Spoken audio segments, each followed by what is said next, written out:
In one of my previous videos, I talked about the entrepreneur profile that Franet uses to help people find the right business fits for them. So people will say, well, what's this profile? What's it about?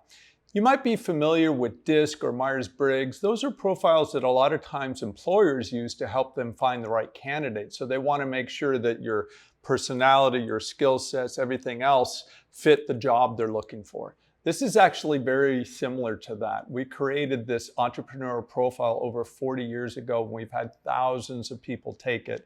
And one of the things my clients usually come back to me and they're like, wow, it tells me a lot of information. It's almost 20 pages of information.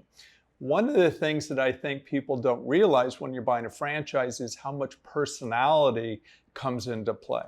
So I'll give you an example. I'm what's called an emulator, and that might not be a term you're familiar with. But in my world, what an emulator is someone who is outgoing, someone who likes to get up and do a lot of public speaking, someone who's good at going out to network meetings and things like that. So I'm really comfortable in that environment. Now let's take someone else like my wife. She's a belonger.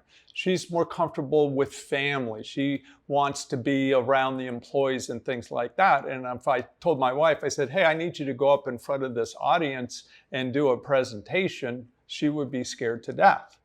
And so what we learn in these personality profiles, like the one I'm talking about, is personality becomes really, really important. But there's a lot more information in there than that. The other thing is what's your leadership style like? Are you someone who's more passive, or you're someone who's going to be in the business providing a lot of leadership? Are you looking for a business that maybe gives back to the community or gives back to society in some way? Some people really want to make an impact. Other people are like, yeah, I don't really care. As long as the business makes money, that's what's important to me. So one of the things to realize is a business that's a really good fit for me may be a horrible fit for you, and vice versa. So the profile I'm talking about takes about 20 or 30 minutes. It asks you a lot of questions, and that's going to be really helpful for me to find the right business for you based on what this profile says. So if you'd like a link to that profile, it's a secure website. Just click on my QR code, say that page, I want the link to the profile, I'll send it to you. And as soon as I get the results back, we can talk more about it.